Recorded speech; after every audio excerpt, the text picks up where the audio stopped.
ఓం శ్రీ గురుభ్యో నమ. ఆదిత్యాది నవగ్రహ దేవతాభ్యో నమ. శ్రీ పరాభవనామ సంవత్సర నూతన సంవత్సర శుభాకాంక్షలతో మనకి తులారాశి వారికి ఏ విధంగా ఉందో మనం చూద్దాం. తులారాశి వారికి ముఖ్యంగా ఏ జన్మ నక్షత్రానికి చెందినవారు తులారాశి వారి కిందకి వస్తారో మనం చూద్దాం.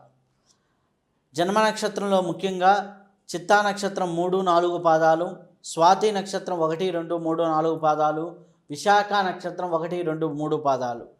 అలాగే వీరికి ఆదాయ వ్యయాలు ఏ విధంగా ఉన్నాయి అనే విషయాన్ని మనం చూద్దాం. ఆదాయం 5 గాను, వ్యయం 14 గాను కనిపిస్తుంది.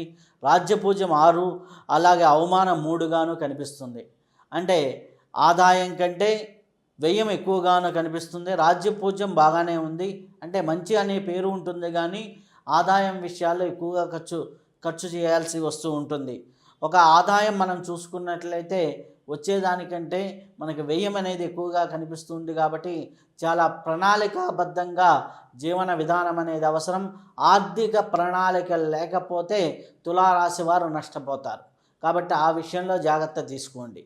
అలాగే తులారాశిలో ఉన్నటువంటి వారికి ముఖ్యంగా ఈ యొక్క సంవత్సరం గ్రహ సంచారం ఏ విధంగా ఉంది అనే విషయానికి వచ్చినప్పుడు, గ్రహ సంచారంలో ప్రధానంగా గురువు 9, 10 స్థానాల్లో సంచారంలో ఉంటున్నాడు. 9వ, 10వ స్థానాల్లో ఉంటాడు. కాబట్టి మొదటి 2 నెలలు జూన్ వరకు మనం చూసినట్లయితే సంచారం అనేది చాలా అద్భుతంగా 10వ స్థానంలో ఉంది. దీనివల్ల ఉద్యోగాలు, వ్యాపార జీవితాలు కూడా చాలా బాగుంటాయి. అలాగే మంచి ఫలితాలు కనిపిస్తున్నాయి. 9వ స్థానంలో కూడా గురువు చాలా అద్భుతమైనటువంటి యోగాలు అందిస్తూ ఉన్నాడు. అలాగే శని భగవానుడు చూస్తే 6వ స్థానంలో సంచారంలో ఉంటున్నాడు. ఈ సంవత్సరం మొత్తం కూడా అనుకూలమైనటువంటి ఫలితాలు ఉన్నాయి. శత్రువులు బలహీనపడతారు, అప్పులు తగ్గుతాయి, ఆరోగ్య సమస్యలు కూడా తగ్గుతూ ఉంటాయి. అలాగే రాహుకేతువులు చూస్తే కేతువు 11వ స్థానంలోనూ, రాహు 5వ స్థానంలోనూ ఉన్నాడు.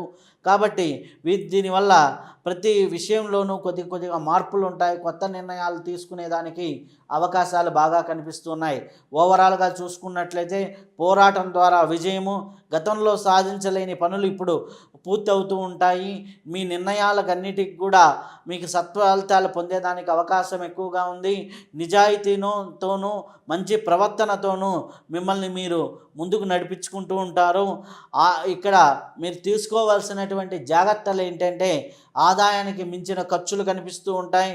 పనివాళ్ళు, దొంగల విషయంలో కొద్దిగా జాగ్రత్తగా, అప్రమత్తంగా ఉండాల్సిన సూచన ఈ యొక్క సంవత్సరంలో చేయడం జరుగుతుంది. అలాగే ఈ యొక్క తులారాశిలో ఉన్నటువంటి వారి యొక్క ఉద్యోగ జీవితం ఏ విధంగా ఉంటుంది అని చూసినప్పుడు, కెరియర్లో ముందడుగు పడుతూ ఉంటుంది. పని నాణ్యత వల్ల గుర్తింపు పెరుగుతూ ఉంటుంది. జీతం విషయంలో కొంత అసంతృప్తి కలిగినప్పటికీ చివరికి విజయమే సాధిస్తూ ఉంటారు. అలాగే ప్రభుత్వ రంగాల్లోనూ కొద్దిగా ఉద్యోగాలు చేసేవారికి ఒత్తిడి ఉంటూ ఉంటుంది. మానసిక ఒత్తిడి తప్ప మిగిలిన అన్నీ కూడా చాలా వరకు ఉద్యోగ రంగంలో పనిచేసే వారికి మంచి ఫలితాలే కనిపిస్తూ ఉన్నాయి. కాబట్టి ఉద్యోగ రంగంలో ఉన్నవారికి ఎటువంటి ఇబ్బంది లేదు అని చెప్పడం జరుగుతుంది.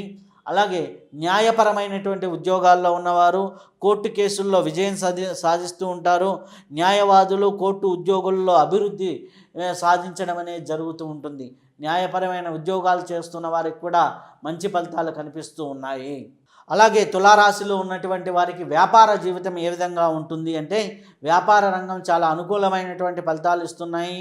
ధాన్యం మిల్లులు, ధాన్యంలో స్టోరేజ్ చేస్తున్నటువంటి వారికి మంచి లాభాలు ఉంటాయి. కూరగాయలు, వాణిజ్య సరుకులు, గృహ నిర్మాణ రంగంలో ఉన్నవారికి, ఇనుము, స్టీలు, కలప, గ్రానైట్ రంగాల్లో ఉన్నవారికి, మిర్చి, మిరియాలు, మసాలా దినుసులు వ్యాపారం చేస్తున్న వారికి, అలాగే విదేశీయ లావాదేవీలు చేస్తున్నటువంటి వారికి కొద్దిగా మంచి లాభాలు కనిపిస్తున్నాయి. కొద్దిగా ట్రాన్సాక్షన్స్ చేసేటప్పుడు కొద్దిగా ఆచిచూసి అడుగులు వేస్తూ ఉంటే చాలా సత్ఫలితాలు కలిగేదానికి ఆస్కారం ఎక్కువగా ఉంది.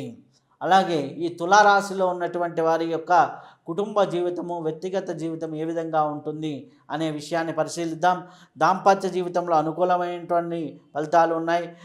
గృహ సంబంధ విషయాల్లో మంచి లాభాలు కనిపిస్తున్నాయి. ఇల్లు, నూతన స్థలాలు కొనుగోలు యోగాలు ఉన్నాయి.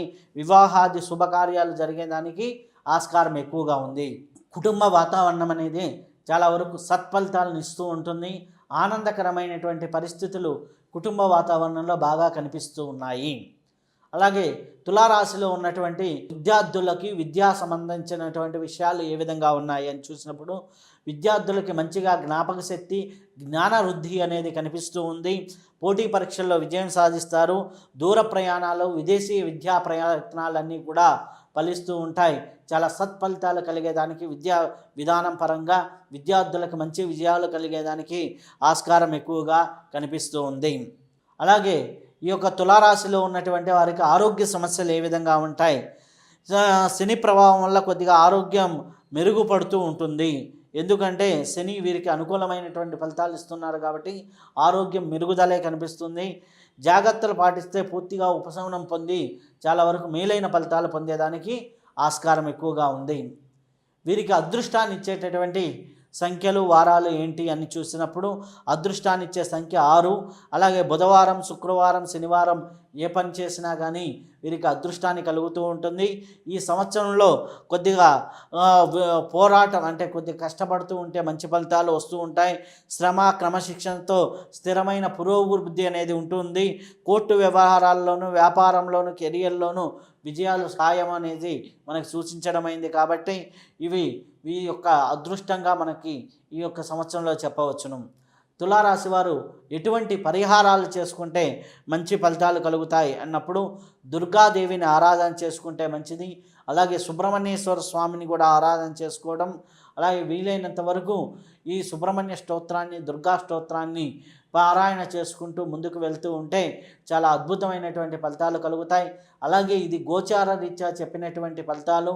అలాగే సంవత్సరానికి ఈ ఫలితాలు సరిపోతాయి, కానీ పూర్తి జాతకానికి కూడా విశ్లేషణ చేసుకొని మీ జాతక ఫలితాలని ఇలా ఈ ఫలితాలని రెండింటిని మేళవించి చూసుకున్నట్లయితే చాలా అద్భుతంగా ఉంటుంది. కాబట్టి ఆ ఫలితాలని మేళవించి చూసుకోవడం వల్ల మీకు ఈ యొక్క జీవితం అనేది ఆనందదాయకంగా మారుతుంది. ఈ సంవత్సరం మొత్తం కూడా తులారాశి వారికి ఆయుర ఆరోగ్య ఐశ్వర్యాలు కలగాలని, ఆనందమయ యోగంలో జీవించాలని కోరుకుంటూ శుభం భూయా, సర్వే జనా సుఖినో భవంతు.